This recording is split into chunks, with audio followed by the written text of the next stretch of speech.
Hello students, you are welcome in class 10. Myself Arun Kumar Singh, chemistry teacher. I am here to teach you chemistry. Now let us we discuss the first chapter of chemistry, chemical reaction and equation.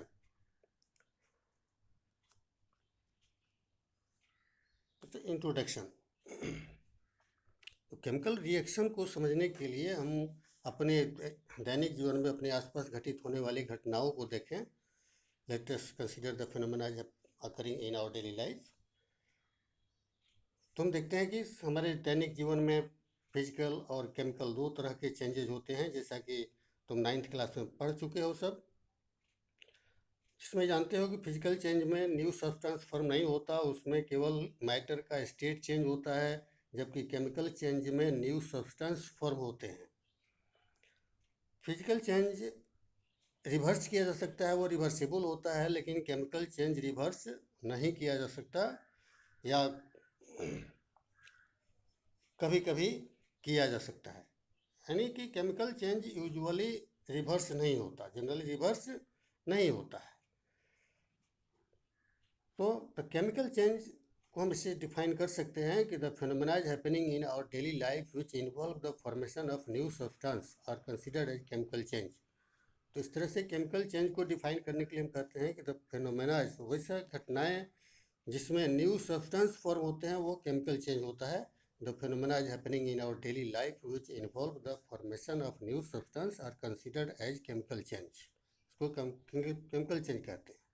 For example, इस तरह से chemical change को समझने के लिए हम लोग कुछ एग्जाम्पल्स को देखें, जैसे formation of brown coating at iron rod और plate surface.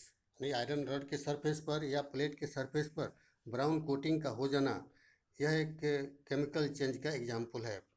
This is because the formation of brown hydrated ferric oxide, this brown hydrated ferric oxide coated at the iron surface due to action of atmospheric components, and this phenomena called as rusting, and the brown ferric hydroxide called as rust. So rusting phenomena is an example of chemical change. Now we see other example like formation of green blue coating eight the surface of copper container. तो बच्चों, सबके घर में तांबे का बर्तन होगा और तांबे के बर्तन को अनयूज्ड कुछ समय तक रख दिया जाता है, तो उनके सरफेस पर देखोगे कि ग्रीन ब्लू कोटिंग हो जाता है। This blue green coating is due to formation of basic carbonate at the surface of copper. This is also an example of chemical change. फिर नेक्स्ट एग्जाम्पल देखते हैं मिल्क के संबंध में। मिल्क जब कुछ समय तक इसे रख दिया जाता है, बिना हॉट किए, बिना बॉयल किए मिल्क को रख देते हैं, तो कुछ समय के बाद मिल्क का टेस्ट सावर हो जाता है। Milk changes its taste after some time to sour and get coagulated. और सावर हो जाता है और वह कोगुलेटेड हो जाता है, यानी कि थक्का बन जाता है। This is due to formation of lactic acid.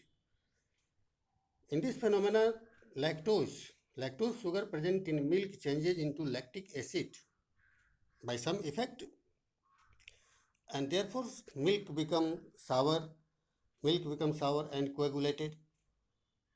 So this is an example of chemical change.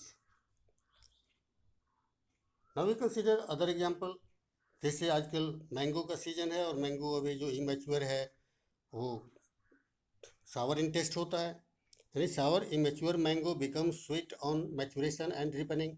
यही मैंगो जो इमेच्योर है, कच्चा है, अनरिप्ड है, ये सावर होता है, और कुछ समय के बाद जब मैच्योर होता है और पकता है तो ये स्वीट हो जाता है।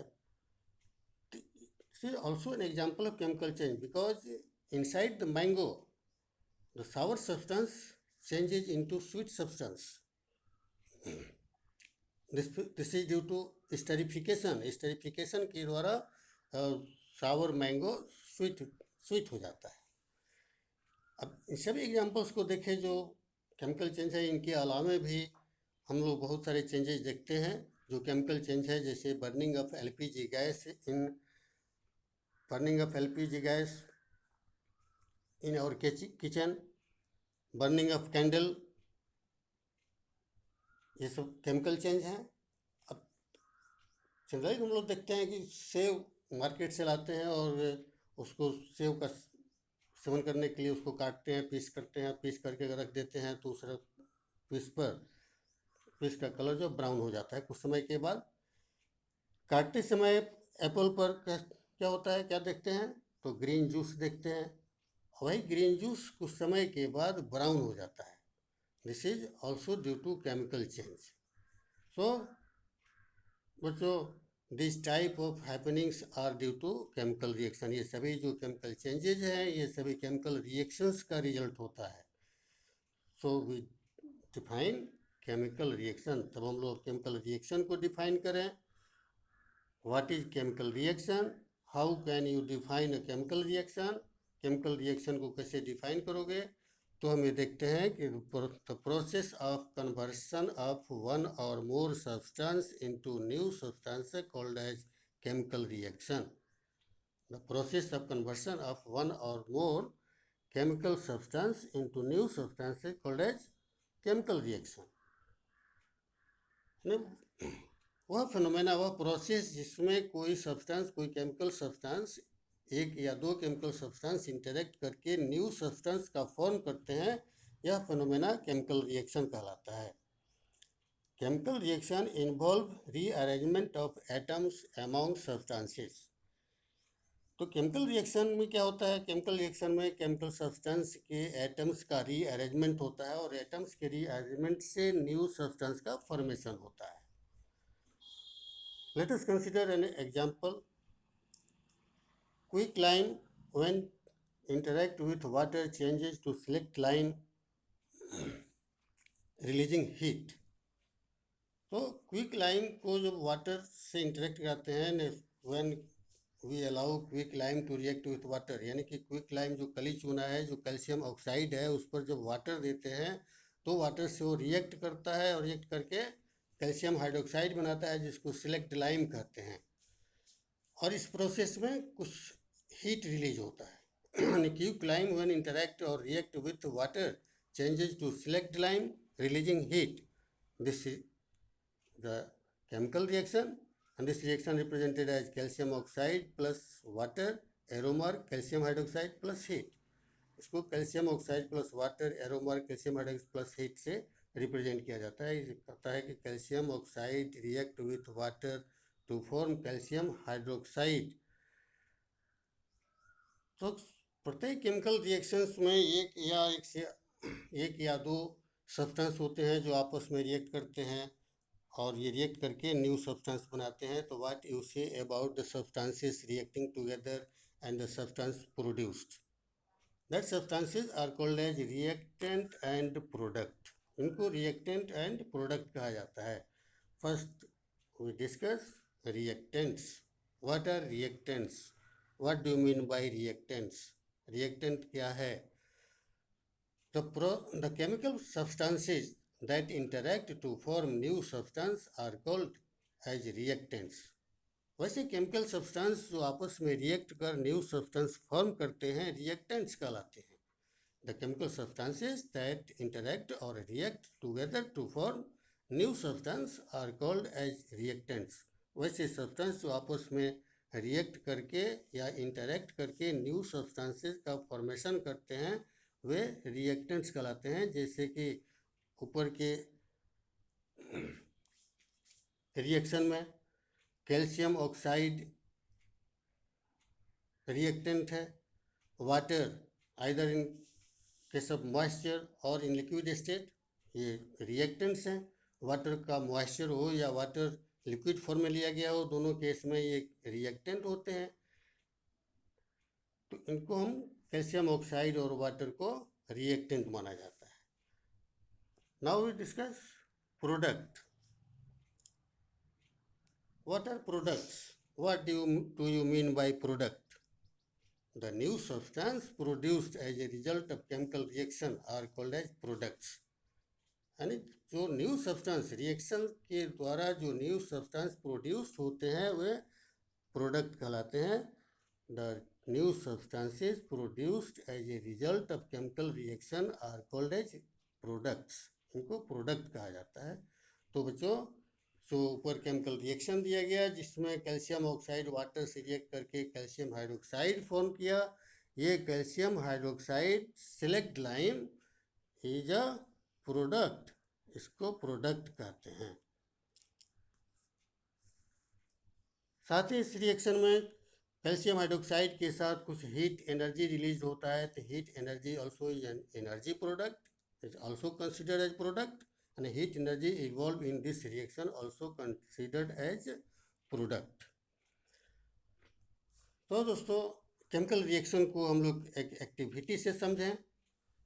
जैसे activity burning of magnesium ribbon in air.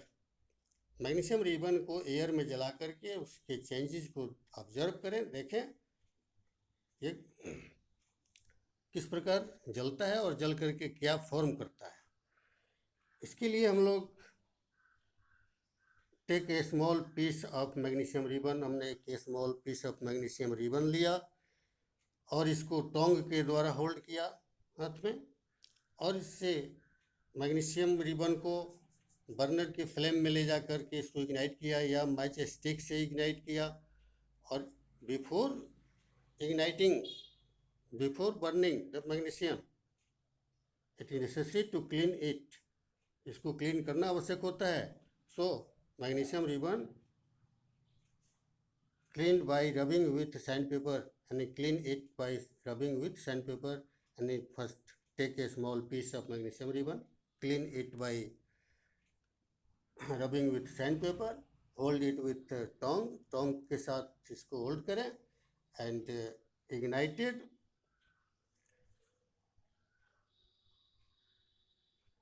with help of matchstick से इसको जलाएं, और with help of burner, gas burner।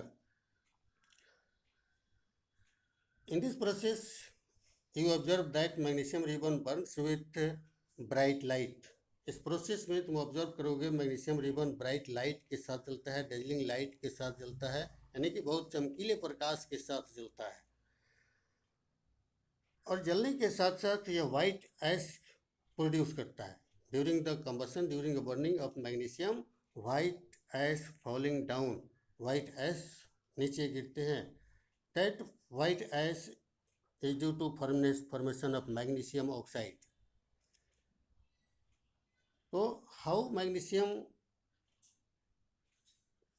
Produce magnesium oxide, how magnesium oxide falling down during burning of magnesium in air। So this is due to reaction between magnesium and oxygen। So white ash falling down, it is of magnesium oxide। In this process magnesium react with oxygen of air to form magnesium oxide। इस process में magnesium air के oxygen के साथ react करता है और magnesium oxide form करता है। अब in this process therefore magnesium and oxygen, अब इस प्रोसेस में जो मैग्नीशियम एंड ऑक्सीजन है ये क्या हुए, इज आर रिएक्टेंट, ये रिएक्टेंट हुए। Magnesium and oxygen are reactant and the magnesium oxide produced, ये जो प्रोड्यूस्ड हुआ, this is the product. This reaction is represented as 2Mg plus O2 arrow mark 2MgO plus light plus heat। इस तरह से chemical reaction को represent किया जाता है। तो बच्चों तुम समझ गए होंगे कि रिएक्टेंट्स केमिकल रिएक्शन क्या होता है और केमिकल रिएक्शन में रिएक्टेंट्स और प्रोडक्ट्स क्या होते हैं। अब हम लोग अगले वीडियो में, अगले क्लास में देखेंगे कि केमिकल रिएक्शंस का कैरेक्टरिस्टिक्स क्या होता है, कैसे हम समझेंगे कि केमिकल रिएक्शन हो रहा है या नहीं हो रहा है, यानी while to substances mix together they undergoes chemical reaction और नॉट। हमें केमिकल रिएक्शन हुआ या नहीं हो रहा है इसको कैसे समझेंगे, इसके लिए कुछ कैरेक्टरिस्टिक्स को समझेंगे हम लोग अगले क्लास में। Now I stop my class. Okay, thank you।